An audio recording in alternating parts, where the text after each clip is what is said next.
get out to the Hub football workout, and he was on the NFL radar. His film is solid.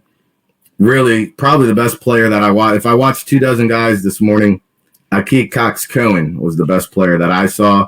And speaking of spanning the globe, our next guests will be doing just that. For their inaugural Pigskin Showdown, Chris Williams, Bryant Grove, they are the co-founders of the inaugural HBCU Pigskin Showdown. They join us here on the State of Football, part of the Fan Nation Network on Sports Illustrated right now. Good morning, gentlemen. How are we doing today? Hey, Rick, Amanda, how y'all doing? We're doing good. Say hello to Amanda. She's our co-host and here for us for the show. We're all buckled up, ready to go. And I know our super producer, Samantha's been kind of communicating with you guys behind the scenes, and we've been waiting to get you guys on and talk about this great event that you guys have put together here. Yeah, we just appreciate you guys having us. It's our honor to be here, Rick.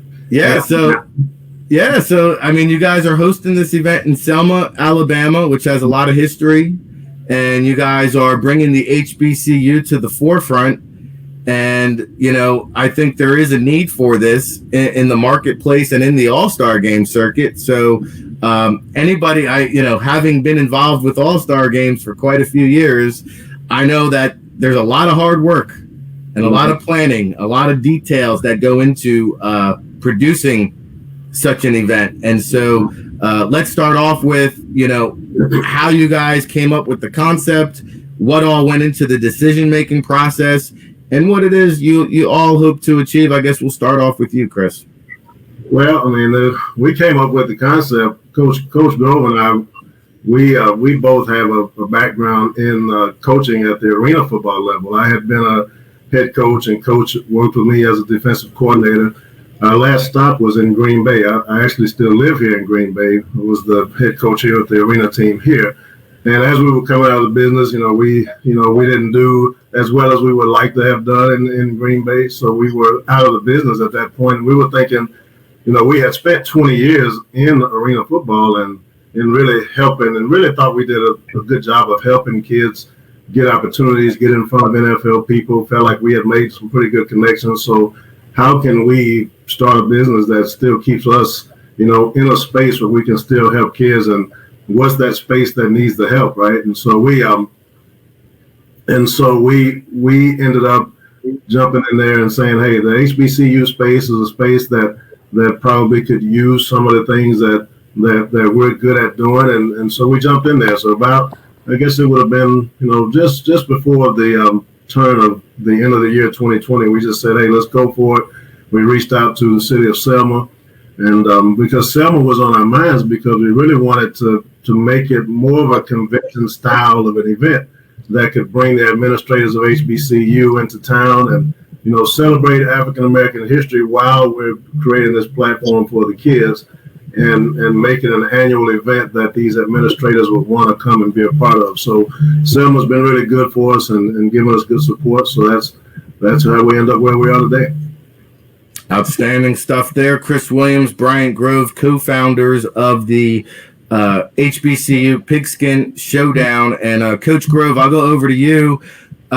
From my understanding and gathering from the website, it'll kind of be a 3 or 4 day format where it'll be several days of practices. Scouts will be able to kind of come in, get a look, and then the end of the week will wrap up with the game. Is that the format for this event? Yes, sir. That's the format. The practices will start early in the week, similar to any of the other bowl games, East-West Shrine Game or Senior Bowl. There'll be a collection of events that bring, like Coach said, invites for presidents of universities, the athletic directors, and those type of people to come in town and have conversations about, what's going on with HBCUs, what's going on in the community. Also bridging the gap between, what HBCUs are and versus people that may not know, you know what I mean? So that week will lead up to that. Scouts will be able to interview the kids during the week, no different than Senior Bowl. We'll have a place for that set aside too. And just trying to create it, in that space that you're talking about, the marketplace, and be able to bridge, community and sport in one place, in a historic place. Like I say this all the time, me and Coach, we talk. There's a lot of stuff going on, and then coming out of Selma, and one of the reasons why we picked Selma is because 1965 was what it was, but we're still dealing with voter suppression and all these other things. So those topics need to be talked about. The kids, the younger kids, if you're talking about 10-year-olds today versus the 18-year-old college kids we're going to be dealing with, that big gap needs to be shrunk up too. So those 5-year-olds need to see these 18-year-olds come into town and do something and exchange some history between themselves while they're learning something. Because our whole interaction thus far with Selma, I'm 51, and it gives you goosebumps when these people are telling these stories out of Selma. You only get so much in a history book, right? So it's just trying to create a consistent platform for these kids that in the last 10 years, probably, the recruitment or the selection of kids out of HBCUs just hadn't been at the height like it was in the 80s or the 90s. No, it's a great message, and I think it makes it more than just a game, right? And we've got the HBCU Pigskin Showdown co-founders, Chris Williams, Bryant Grove, here with us on the State of Football, part of the Fan Nation Network with Rick Saratella. Amanda Ruler here with you. Amanda, what do you got for the gentleman here? Yeah, I was looking on the website, and I wanted to ask more about the community programs taking place during the event, what's going on there, and talk a little bit more about that. Well, just we're going to do a college fair. There's we feel like we can really touch, like Coach Grove is saying, touch the youth there in Selma, and start with the young people, right? So we'll have a college fair. We'll try to do some collecting of funds to maybe give out a few small scholarships to those people to attend some HBCUs. Well, the mayor has really been big for us in this process and helping get things together. So we're going to do a mayor's networking dinner that'll put all these leaders and administrators and people together and have some sort of a summit style of an event that we're gonna try to have some meaningful conversations. So let's gather people there and let's talk about some things and come out better for the conversations that we've had. We'll also Taste of Selma. If you've ever been around there, the food is really good. So we'll do some different things with tailgating and trying to highlight what happens there. And then ultimately the what we think is the main event is to ceremonially have these players lead us across the Edmund Pettus Bridge. So we'll do a small parade there and have the players lead us across that bridge and really try to bring home exactly why we're here in Selma and what the reason is we're doing what we're doing. Yeah, it sounds like such an historical event going forward. What's the response been from the Selma community?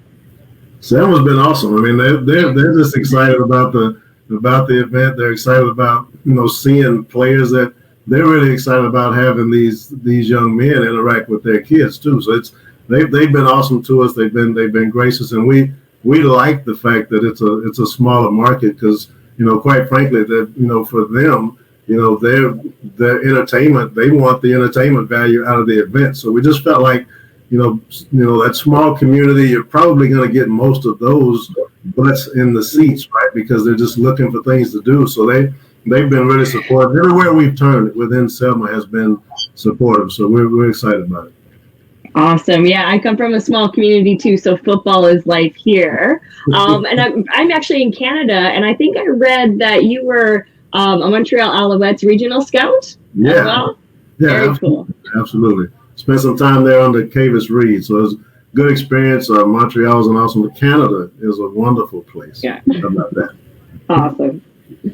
Yeah, they're getting ready to report back for the start of CFL training camp, so we're happy to hear that. The more football, the more better, the more opportunities for players that are going to be attending the HBCU Pigskin Showdown. And, I know this is going to be down in Alabama. Is there plans to coincide this during the same week as the Senior Bowl? Will it be before the Senior Bowl, after the Senior Bowl? Will you guys kind of look to build off of that momentum during that whole buzz that's going on, the NFL community all in one spot, all hurting to Alabama? Have you guys thought or have any plans for a date yet? Well, right now, December 11th is our date. And the reason we did that was just because we didn't want to get into the clutter of things that were happening afterwards. So we were going to go December 11th. It'll be the week after the SWAC championship game. So we'll get out of the gate early on that one. But we'll hope we placed ourselves in a good place for the scouts to be able to get to us first before all the things that they're used to start to happen. Well, that's actually a good strategy, because I think what you can do is open up some doors for players to get into the bigger all-star games, right? So like if they do well at your event, well, hey, maybe we're watching at the NFLPA Bowl. Maybe the Shrine Bowl says, hey, you need to come over here. Or the Senior Bowl is always looking for local talent as well. So maybe you guys can highlight a guy that maybe slid through the cracks or went under the radar. And, it seems like the scouts are taking shortcuts. They don't want to go into the HBCU schools and do the proper homework there, Coach. Yeah, I would say, and you go ahead, Coach. I don't want to talk over you, but that's been the case. And just to be able to give these kids a platform and an opportunity, it's no different, Rick, than when you came on the scene, knocking on doors, trying to get in, and you create the NFL Bible platform. And I think it was just from what I was reading, I did the research on that. That's a good undertaking. That's a big undertaking, and then it evolves to what it is today. So it's about creating bridges, making relationships. It's no different than you giving us the opportunity to come on, giving these kids an opportunity. We're in the same framework where football is king, right? So you're talking about Mobile and the Senior Bowl. Birmingham has a bowl. You got 2 HBCUs right there, 3 really. Tuskegee's sitting there too, and then you got Miles. So we're right in the middle of everything when football happens. So it's all about creating bridges. So the more people actually that get in this space, it's better for the kids. They got more events to go to, so the scouts get to see them more often. You know what I mean? So the more we see, especially kids that may fall between the cracks. And dealing with arena football, we've always been dealing with this kid that may not have NFL rating, right? May not have. A lot of kids bounce in and out of arena game. They made a team, they got cut. They went to training camp, they got cut. So they're in and out. And then there's the kid that's under the radar that just doesn't have the rating, but nobody got to see it. So that's what we're trying to create. And it's pretty awesome that, in the last 2 years, it's probably nothing for these kids. You got an event that just happened at UAB. You got one that'll be happening after hours in Louisiana. You got the Senior Bowl coming in with a combine event, and you got us. So that space, all of us need to have relationships so we can help these kids. Yeah, no doubt about it. It's the HBCU Pigskin Showdown. Go to www.HBCU Pigskin Showdown. You can go there. You can learn more information. If you're a player, you can nominate yourself. If you're a coach, you can nominate your team's players.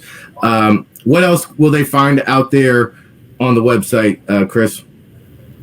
I think the main thing is just for them to make sure that they really get a feel for what that Selma experience is going to be. I think we're going to function football-wise just like a normal all-star game would, but I think for these kids coming out of the HBCU, I think for them it's understanding that here's a community that really wants to help them, have a stage and a platform, and that community, comes from something. And to be honest with you, Coach Grove and I talk about it privately all the time, but if you're an African American in this country, we all owe a certain debt to Selma. A lot of times I think Selma's getting forgotten. So for these kids that get these invites, we just want them to understand that this community is the real deal when it comes to where we come from, and you probably want to get in there and feel some of this history, because like Coach is saying, we get emotional. The people we're meeting and the stories we're hearing that we didn't even know,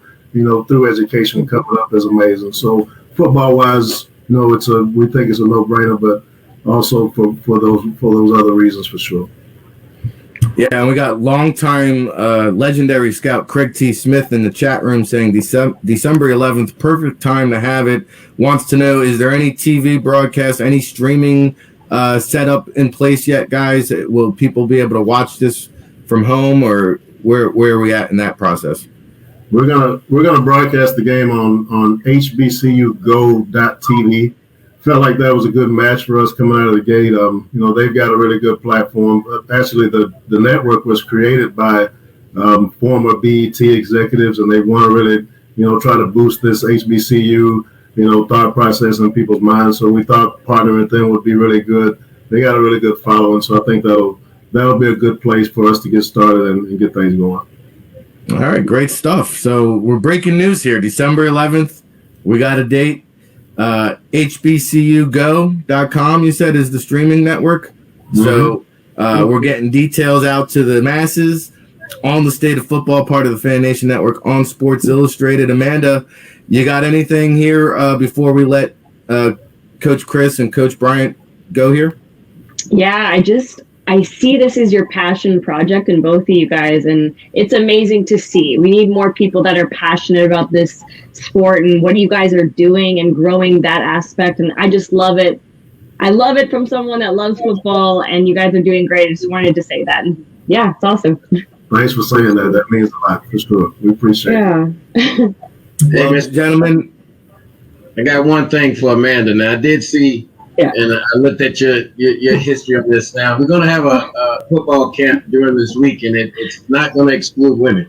All right, so there'll be girls invited to this, but I did see that you run a 4.75 at some point. Wow. And, yeah, I did see that. That's pretty awesome. Yes, indeed. Exactly. Yeah, no, I'm a speedster. So I'm so happy to hear that women are included. Like, that's huge in the sport too, is growing women, getting into football a little bit more. And yeah, I love it. So I love playing football and I love coaching. So I like hearing that. Yeah. And that Amanda Ruler now, she can convert speed to power real quick too. Oh. She's mentioned more than all of us probably these days. So, well, hey, fellas, please do check back in with us. Keep us posted. The NFL Draft Bible would love to be on location and come down there that week in December. So it sounds like it might just fall on the dates where it might work out for our schedule. So we'll be in contact. We'll stay in communication. If there's something to update us with here, our listening audience at home, and you guys want to pop in the show, get a hold of Samantha or myself. But we really appreciate you guys, both Chris Williams, Coach Bryant Grove, co-founders of the HBCU Pigskin Showdown, December 11th, Selma, Georgia. Mark the calendars. Be there. Are tickets on sale yet?